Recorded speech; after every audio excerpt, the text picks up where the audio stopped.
Hey everybody, welcome back to whatever, or welcome to, I guess, this is the first episode? It's gonna be the first episode. I guess so. Yeah, because we haven't posted the quiz that we did with Raven yet from Stop Wait What, episode 27, Hoboken. Go check that out on our feed. Today we are talking about In the Heights, new movie, just came out this past weekend, HBO. Pretty exciting stuff. We all got to watch it. Right when it came out. It was a good time. We are all theater people. By the way, I'm Brendan. I'm Logan. And I'm Nolan. And there are going to be little cards down there saying our names. Yes, there are. So boom, boom, boom. Get that going in post. Get that going in post. That's on you. Oh, great. Yeah, all just the shit. And then, boom, here's something. Boom, here's something. Boom, there's something. You're just making this hell for I'm making yourself. this harder for myself. Who knows what it was? Who knows what it was? You do. So... we're three theater people. We've done theater and stuff. We've all seen In the Heights on the stage, in some capacity. I think we all saw the same version of it I think that's right. our local regional theater. Yeah. In 2017? Was that 2017? Sounds right. But yeah, so, where we've listened to the music, obviously, fans of Lin-Manuel's work, got my Hamilton shirt on. We've been sitting with this, the source material for quite some time. And so today we thought it would be kind of fun because we're doing a CTP on it, in the coming weeks. But just to get out a little sneak preview is something that I feel like I do a lot when we talk about musicals, is I talk about the differences between the stage show, and the movie. Usually I am much further towards, stage show, in terms of how I, compare them. I tend to lean more towards, this is what it was like in the stage show, this is how it differs in the movie. So in an effort to mitigate some of that in the actual podcast, I thought it would be fun today if we talked about some of the ways that the In the Heights movie is different than the stage show and what that means, what that meant for the movie. Yeah, I don't know. Is there any background with the show that you guys want to give? Anything that I'm missing? Not really. I think you hit it. All right. Well, then, let's get into it. Enjoy. So, the first thing that we get from the movie is sort of this flashback to, which is different than the stage show, in that a lot of the stage show, it starts right in Washington Heights. We get that little... what's that instrument called? The clave? The clave. Yeah. I think it's a clave. That is just like the do. So we get the clave, and after that, in the stage show, it goes right into the opening rap, the Lights Up on Washington Heights. In this, we start with Usnavi's kids on the beach. Who we don't know are his kids at first, I think. Right? Yeah, we find that out later on. So I guess we can talk about just all of the flashback sequences as a whole here. I'll go first. Honestly, I love them. I know that's probably not the majority of people that watched it. I loved it. I think with a film, you have advantages that you can't do on stage. So for the stage version, you can't do these flashbacks. Because it's kind of hard to have your main character two places at once. But I think with this film, they took advantage, hey, we can do this at the same time. There's a part at the end where it didn't make sense that he was on the beach in the beginning, that I thought was kind of weird. It kind of played with our emotions and played with what we thought was gonna happen. But other than that, I love the flashback sequences. I thought they worked. I thought it helped build on the character, and it kind of took the show from a story to more of a retelling. Interesting. If that makes sense. Yeah. And I really liked it. Yeah, in theory, I like this idea. In execution, I think there were some things they could have done better. I don't fully like the ending, and not probably for the reason that a lot of people would say. But it's just some things don't exactly work out. The way they could on stage. But the way that it works out on stage is, he's talking to the audience. Usnavi's talking to us, and he's saying things like, I hope you're writing this down, I'm going to test you later. It makes a lot more sense that he's saying that to his kids than, the audience of a film. The audience of a musical, sure, but the audience of a film is a little corny. And he still does look at us sometimes in the film. He does still, break the fourth wall sometimes. But I think that it is, overall a good thing. That it makes sense that he's telling us the story to his kids. I like it. Yeah, I mean, I think just in terms of from the translation from the stage to film, a lot of a lot of people coming into this know this show, and they know that, spoilers, by the way, if you haven't seen this, but, if you were coming into this with knowledge of the stage show, you know that at the end of the show, he stays. He decides not to take the flight to the DR, and he stays and makes Washington Heights his home. So I think that a lot of them doing the flashbacks, specifically on the beach, was to sort of change the perception of people who knew the show and were coming into the film with this sort of background in it, to sort of make them feel like, no, this is new. This is sort of a lot of the interviews that I saw with Lin and with other people involved in the project were saying no, this is in the Heights, you never seen it before. This is we're adding stuff, we're cutting songs, it's gonna be different. It's gonna be different than what you're used to. So I think that a lot of what they were doing in terms of the flashback sequences, a lot of things I think were to subvert our expectations, which we also get later, with the order of some things, with the entire lottery ticket plot line, which we can talk about later. But I think that it worked, and I think that in terms of the flashbacks, you see that green crab at one point. Yeah. The green crab, we later find out that Sunny painted, and that was sort of my first indication that okay, maybe this isn't what it seems. It had that sort of surrealist nature to it, which I'm blanking, but you see in a lot of films that are a lot different than In the Heights. Yes. I'm thinking of Ending Things, maybe. Yeah, that's kind of Similar Charlie vibe. Kaufman. Yep. sort of vibe. So maybe Jonathan Chu took some inspiration from Charlie Kaufman. I think that's very possible. I think it's possible.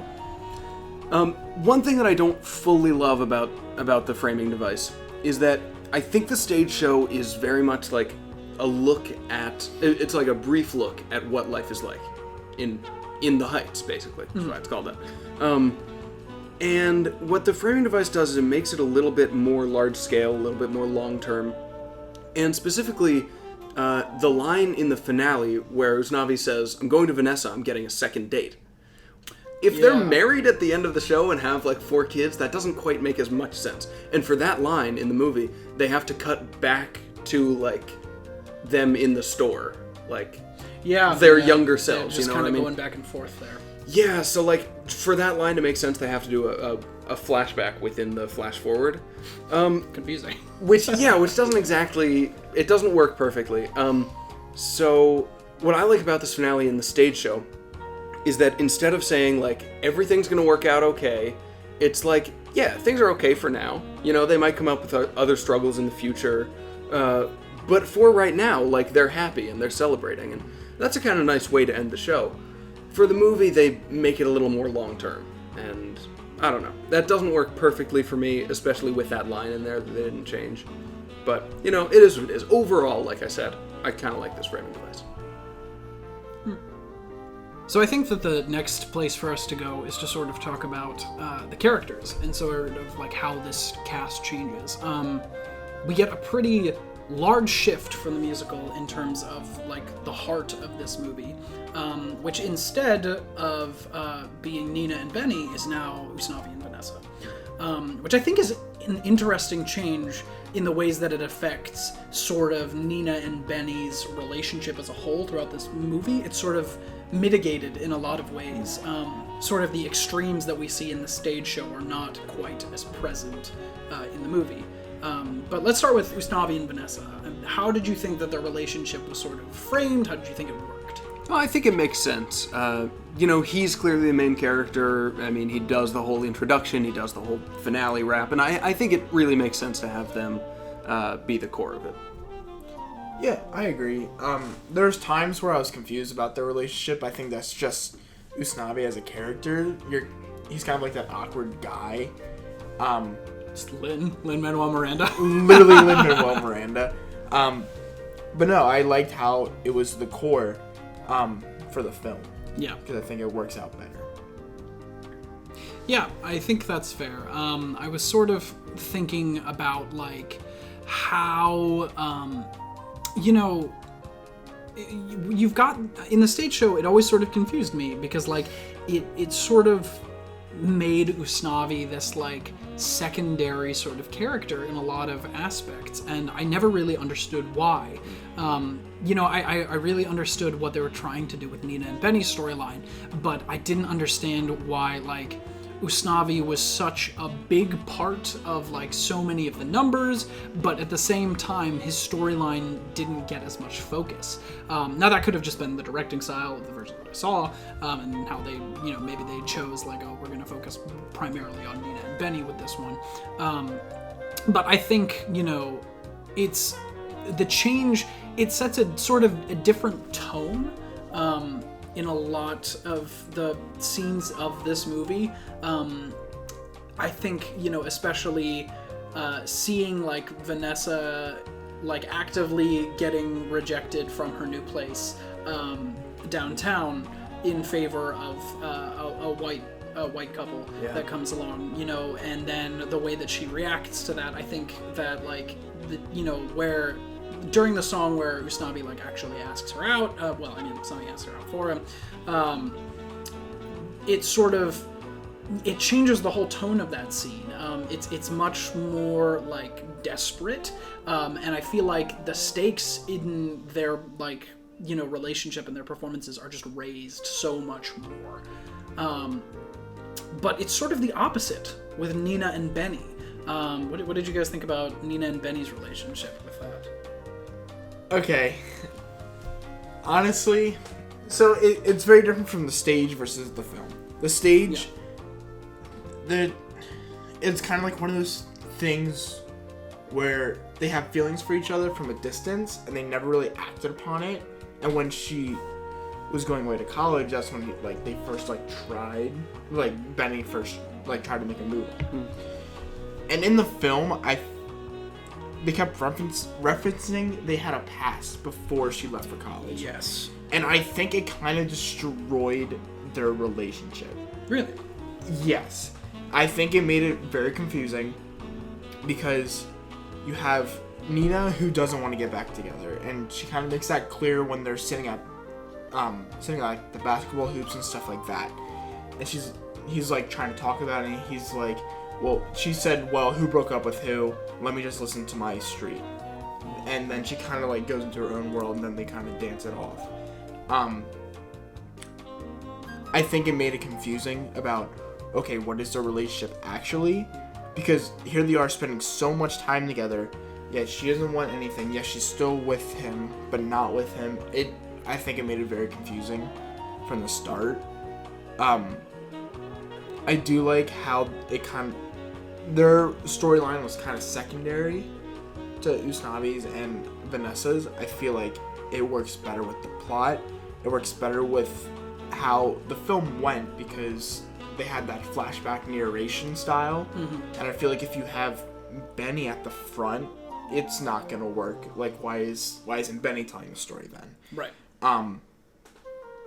So yeah, I think it made it very confusing about, okay, what are they? Are they dating when she comes back from college? Are they just friends? Do they get back together when she's going back to college? Because at the very end, they have that whole dance sequence, which, flawless. It was gorgeous.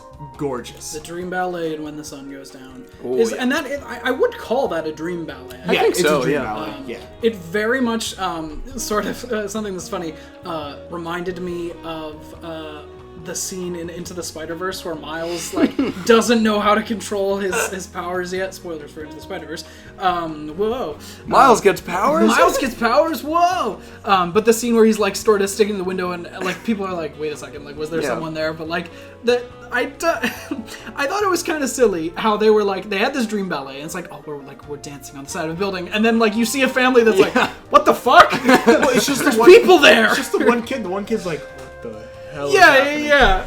I It's like, I love that part, and that is like when they went onto the side of the building, it quite literally took my breath away. yeah, it's beautiful. It was great. Yeah. I mean, I have feelings about the kid seeing it. I think it kind of ruined the Dream Ballet, in my opinion.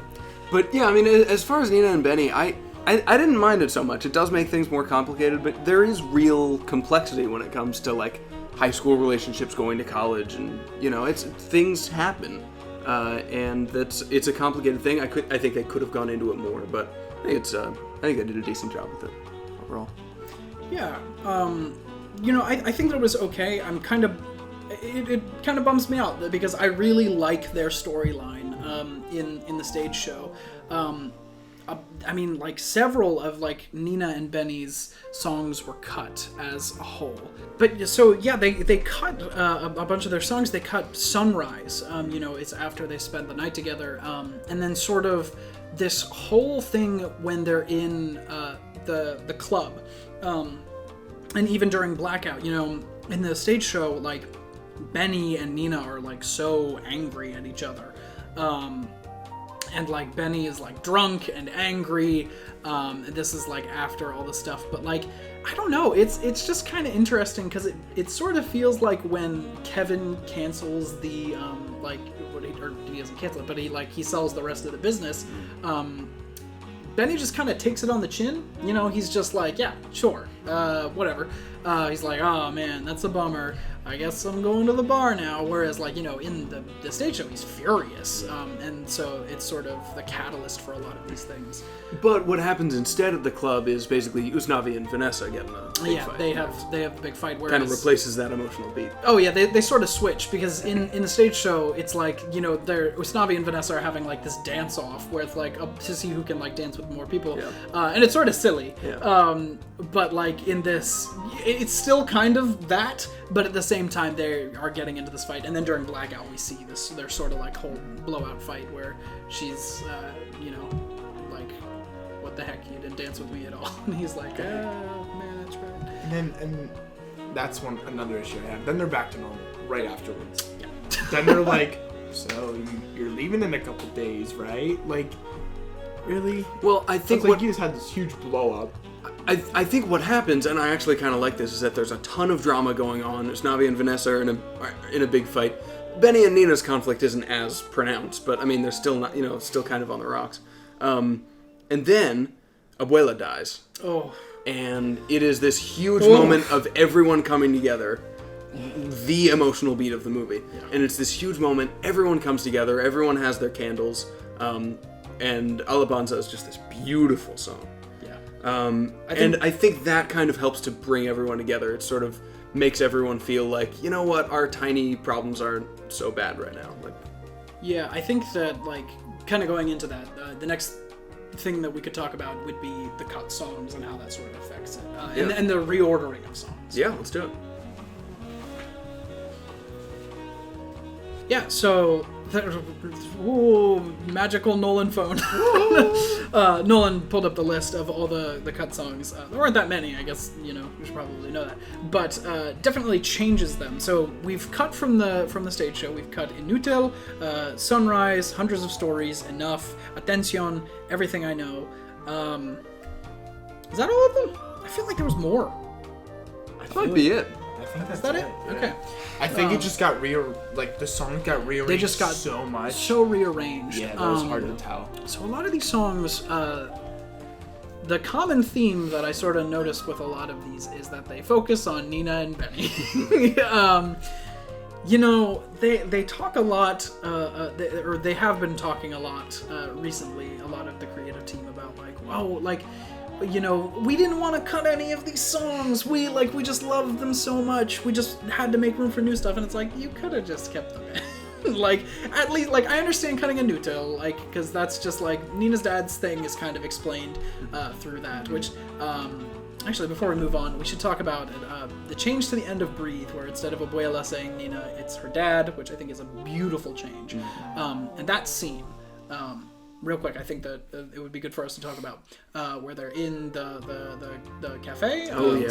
And she's talking about how she was discriminated against and accused of stealing, which I think adds a whole new context to her storyline.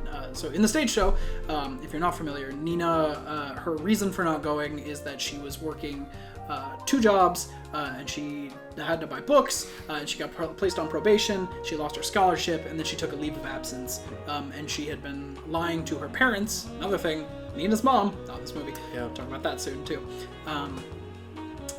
And so she takes this leave of absence. In the movie, though, she actively does not want to go back. You know, her whole thing is like, you know, I'm with all of these, like, you know, racist white people, and they're like, discriminating against me, and it's like this, you know, I feel like as 3 people in college, that, you know, we see that, like, sort of these upper, like, you know, tier educations where people are, like, facing this kind of discrimination. It happens a lot.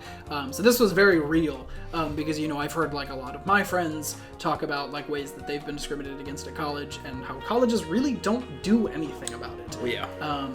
Yeah. And so, all that to say, I think that it takes a completely, like, different take on Nina leaving school. Whereas, like, you know, in the stage show, she sort of, like, is like, oh, I kind of do want to go back, but, like, I want to finish school, like, I lost, like, my scholarship. Where this, she's like, I don't want to go back. Yeah. Stop trying to send me back there. Yeah, but, you know, what makes this really interesting to me is the conclusion of her plot, which is, and I guess also a good time to talk about Sunny's character and the changes made there. Yeah. Because she is so inspired by the discrimination against Sunny because he's undocumented. Mm-hmm.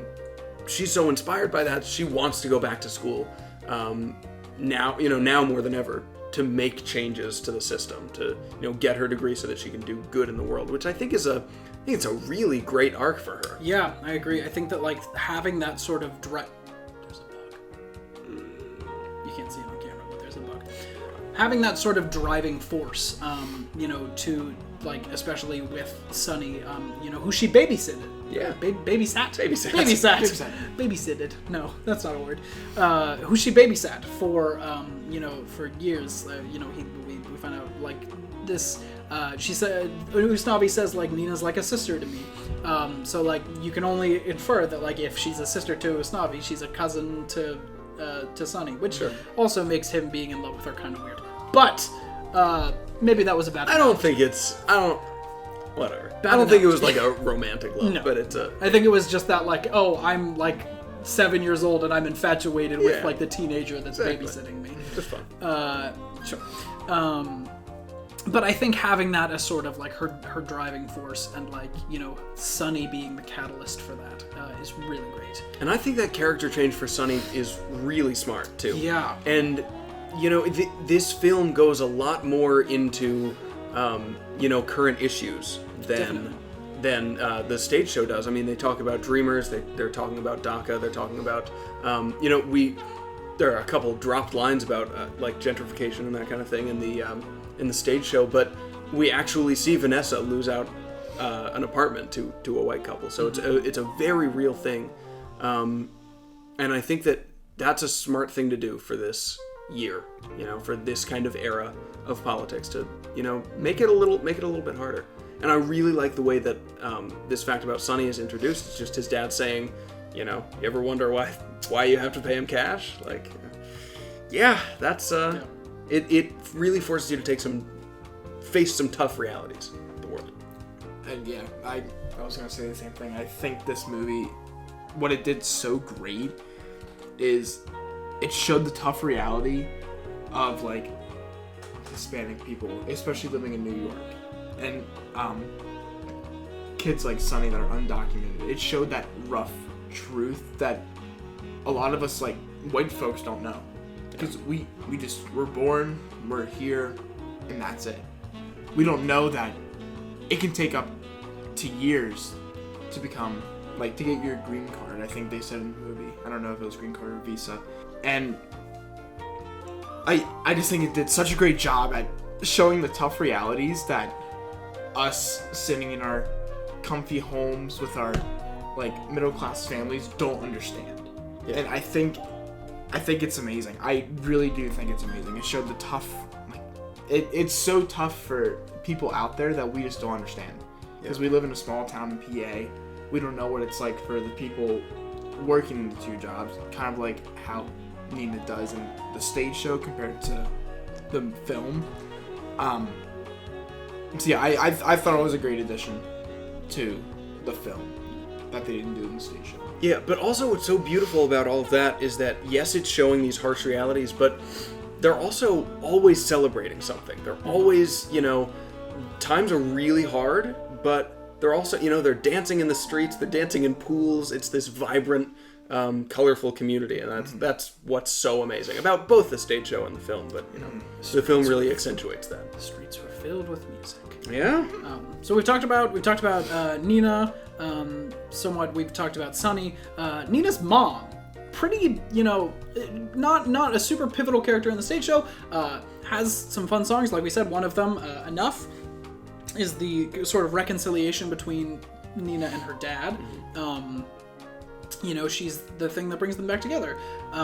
She is not here in this movie, which I think sort of adds, like, more pressure on Kevin Rosario's shoulders throughout the course of this movie. I think being like the sole parent and having to, like, make those decisions and stuff.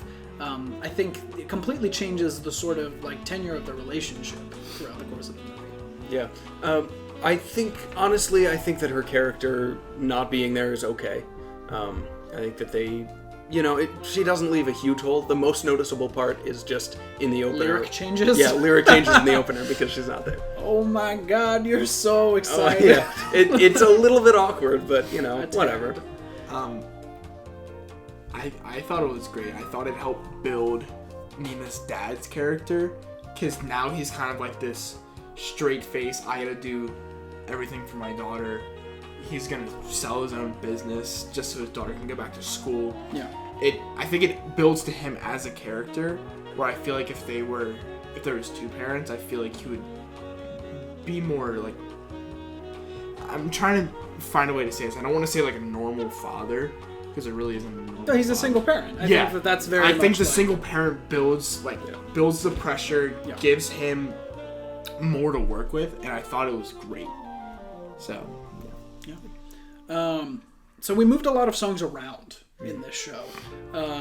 Carnival comes later, which is great. We didn't talk about this earlier, but we get the new character Kuka. I think that's how you pronounce her name. I think so. Anyway.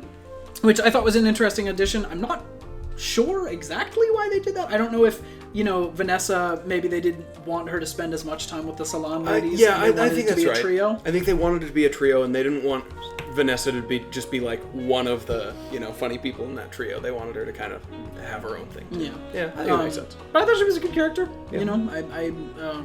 I thought that it was fun. Carnival was still fun later in the show. We remove a lot of songs before you talked about earlier. Alebanza comes early, and Abuela Claudia, passes away. We move Paciencia y Fe right before that. Which, can we talk about that change? How do you guys feel about that? Because I have mixed feelings.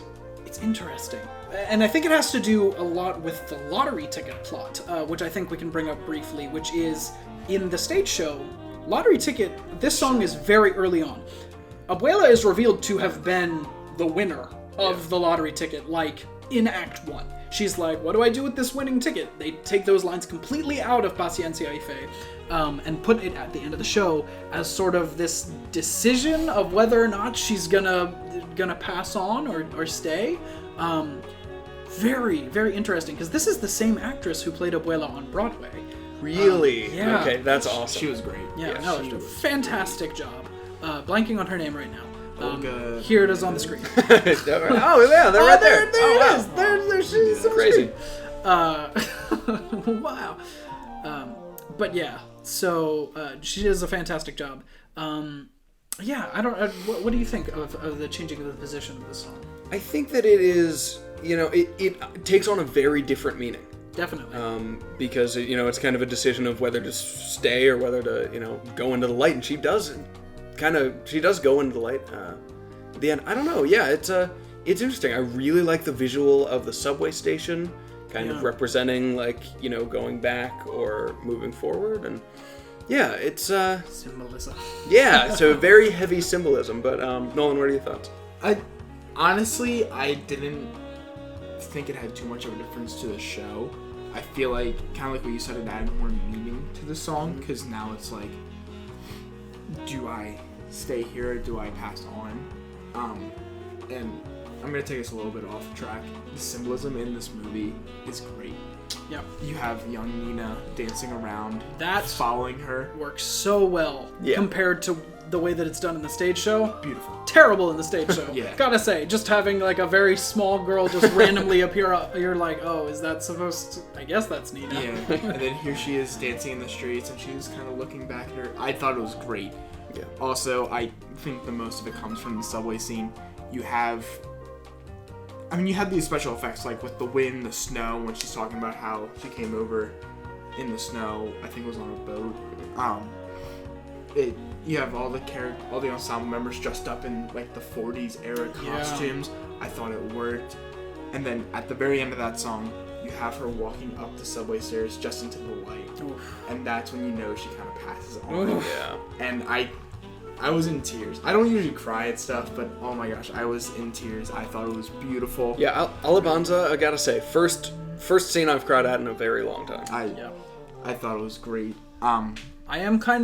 I'm sort of glad that they reordered it, because usually that song comes after Carnival, I think.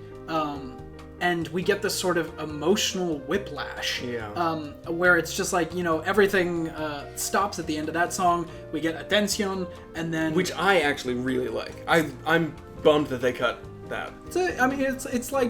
It's a short little song. I don't think it's that much of an issue, but they definitely cut down on Kevin's role in the show. Yeah. They were like, don't sing as much. But I really liked the kind of, like, I don't know, just the recognition that, like, we are all now together in mourning. Which, Alebanza accomplishes that, but I like the lead-in. Yeah. Whatever. Yeah. Small thing.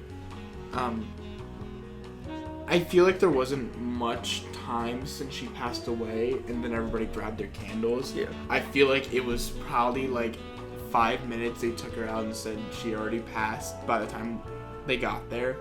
And then they were all, like, with their 3-foot candles walking towards the house. And I'm like, okay, we just have these on, like, in our closets just waiting around. They were ready to go. They were ready to go. They knew it was coming soon. I just think, like, plot-wise, there wasn't much time. There wasn't really an announcement that she passed away. I feel like if there was a scene between, like, Usnavi, which Anthony did a fantastic job. Anthony Ramos. Oh, yeah. Amazing. If there was a scene with him and, like, one of the EMS guys... just like something while he's narrating over top of it. I just feel like we didn't get much. There should have been more of a time. Yes. I see what you're saying. I feel like it was all boom, boom, boom, and we're like, whoa, can we take a step back? Yeah. So that's kind of, I'm very nitpicky on stuff like that, on timing of stuff, and I feel like it didn't work in this situation. But yeah. What were we talking about? The order of the songs and how. Yeah, I'm gonna. So we get a lot of other fun stuff in this movie, sort of minor things. Patrick Page from Hadestown shows up. That's sort of fun. He's the random white guy that owns the cleaning store. Yeah. One of my favorite things is Lin's role in this, and our surprise cameo from Chris Jackson as Mr. Softy. Yeah. Chris Jackson, by the way, if you're not familiar, huge man. Here's a photo of me standing next to him. Boom. Whoa, look how tall he is. Pretty cool. Did you have to put it right in front of my face? I did. Sorry. But yeah, no, super nice guy in real life. I got to meet him, was lovely. But it was awesome, seeing him, the original Usnavi and Benny back together as the Piragua guy and Mr. Softy. I thought that was so fun. Yeah, this is such an awkward song to adapt for a film, because It is really, I mean, it's a very, like, King George type number, which, by the way, did you The guys catch little reference, the You'll be dial back on the tone. phone. Yeah. It was a little long for me. I was like, you could have cut it off shorter, but they really wanted to make sure that everyone got it. Did you get the Hamilton reference? Did you get it? Did you get it? But anyway, no, yeah, it's an awkward song. It's fun when it's on stage. It's like, all right, we get a little break and just get to watch this guy sing. But in a movie where everything's supposed to be kind of more plot-driven, it really kind of takes you by surprise. I felt that it was a little bit awkward when they put just the full song in there the first time. But, you know, it's fun. You know, it's and it's a part of the show. It's the scene transition song. It's like when everyone else is changing, the Paragua guy is out there doing his thing. Exactly. So when you're in a movie, that kind of, you know, that illusion isn't there. Yeah.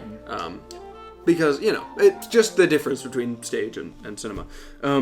But yeah, what I really love is the post-credits scene. Because this is like the perfect time to have these two guys together. I know. It's just the perfect setting for this song. It's the exact, like, scene transitions and post-credit scenes, I feel like, are basically The same. Basically serve the same function. Very, like, tongue-in-cheek. You kind of just get to put whatever you want there, and it doesn't really affect things too much. Yeah, basically.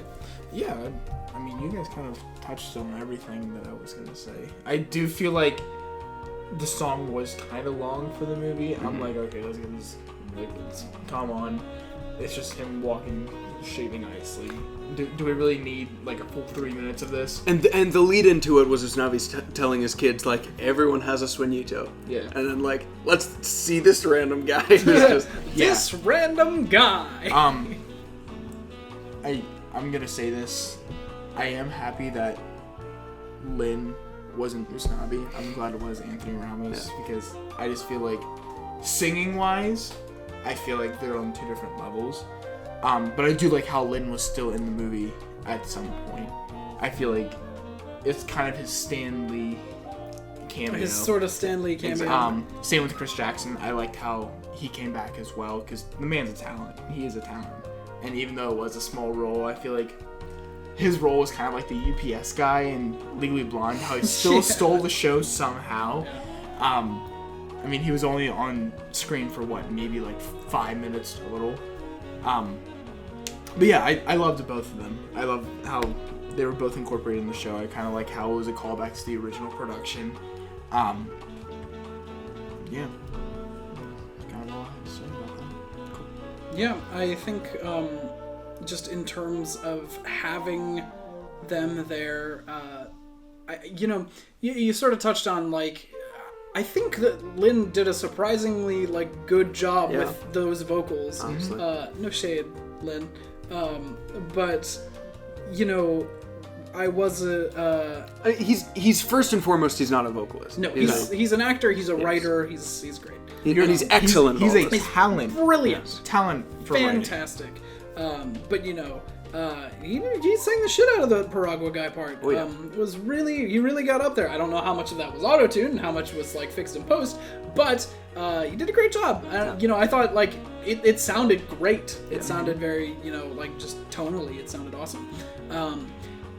Something I don't necessarily know how much I want to touch on, just the comparison between performers from the Broadway version to the movie version. Now, of course, with Abuela, same person, so easy. You know, I think that Anthony Ramos did a great job. He played, I think, Usnavi. I think he played him much more down to earth.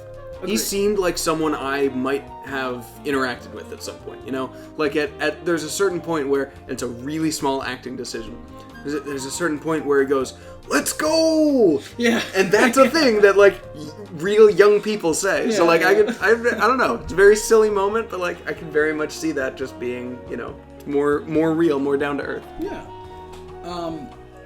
In terms of, like, I think my biggest, like, comparisons and sort of, like, gaps there were with Nina and Vanessa.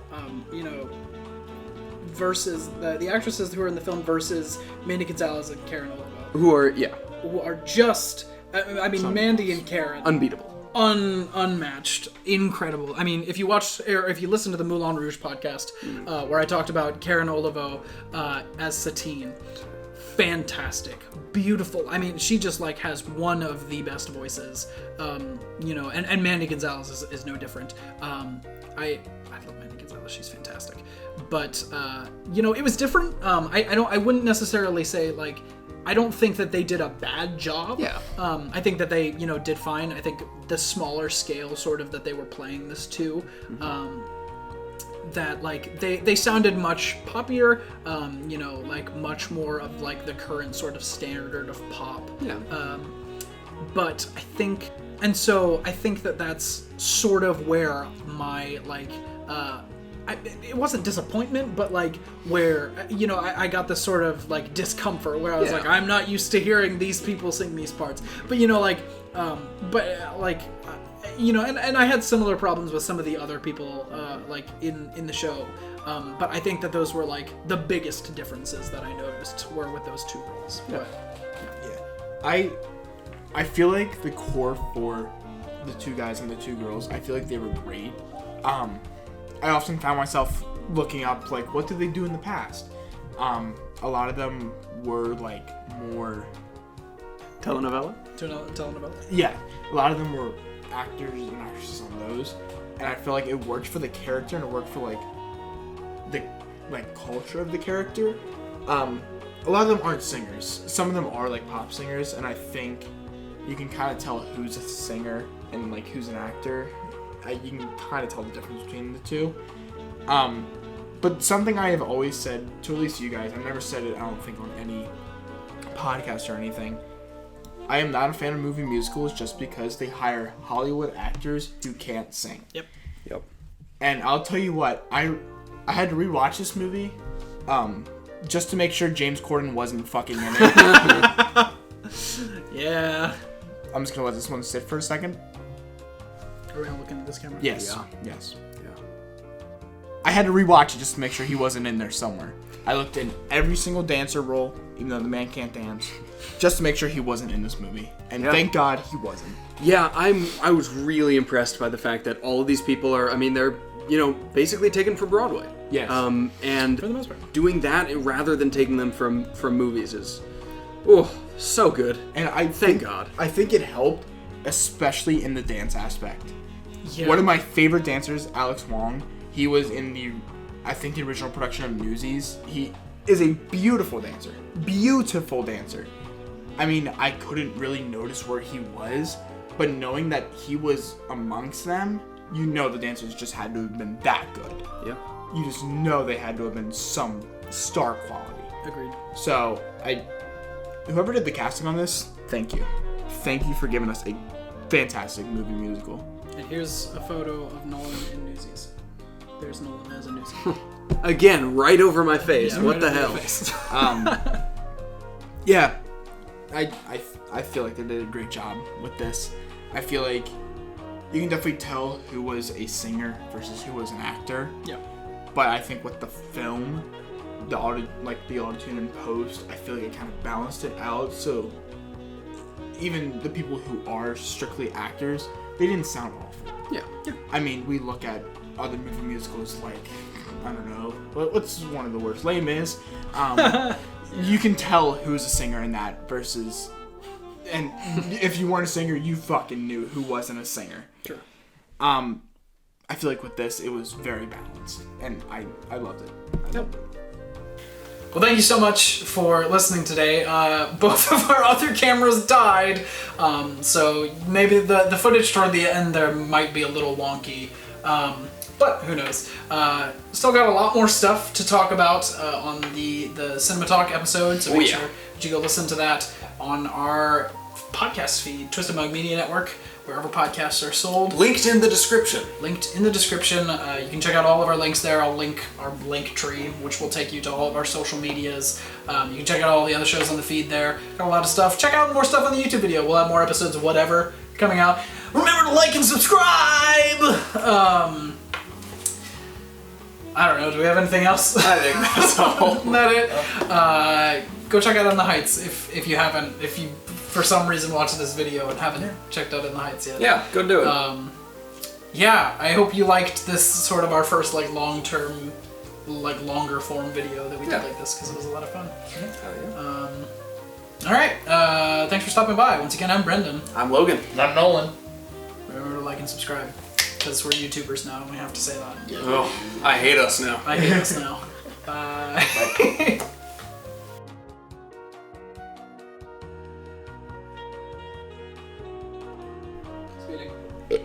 Well, You better go catch it. God damn it.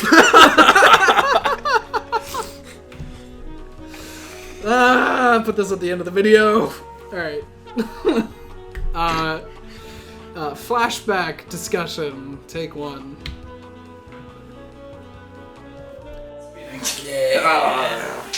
Alright, here's the outro. Ready to get pulled over. Here's the outro. Okay. Here's the outro. Son of a bitch. Son of a bitch. Gonna have fun editing this one.